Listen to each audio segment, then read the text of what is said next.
Well, so I'm going to start by defaulting to Jim Collins and his level 5 leadership descriptor, right?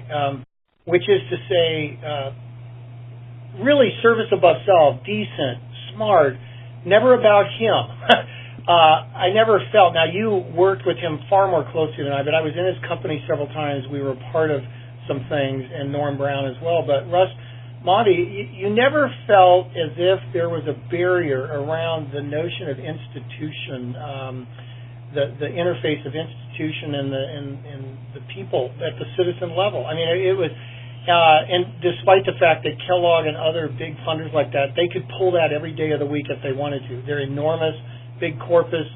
But he was so, was so welcoming. I always felt that. And when I first was in his company, I don't even know, but there was no reason in the world to single me out around a conversation, around anything at all. And I will tell you that my first meeting, I was not a part of this was before AIM Alliance and all of that. I was actually a volunteer with a national committee of the Red Cross in the youth involvement world. This was years and years ago. And there was a meeting, I remember, in Battle Creek, and there was no reason in the world why Russ Mawby would have to free up any of his time to spend any time, frankly, with us. And we met, with him. And it was stunning. It was almost...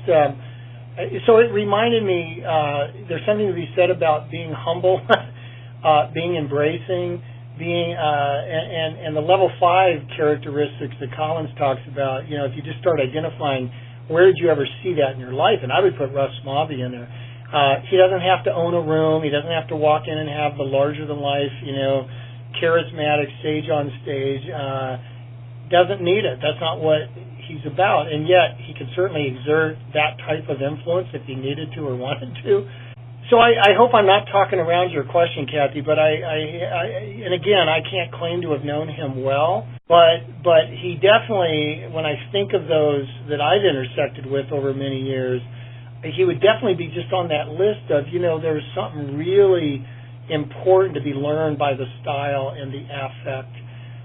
You never felt like lording over this field of philanthropy. And it's hard for philanthropic leaders. They almost can't help it. It's just, it's almost like the Beltway. After being in D.C., you can't help it. You just start talking the inner circle, and you don't even want to. Well, this guy, though, I think had the ability to hold that in check. And others may completely disagree with me, but that was my personal experience with Russ.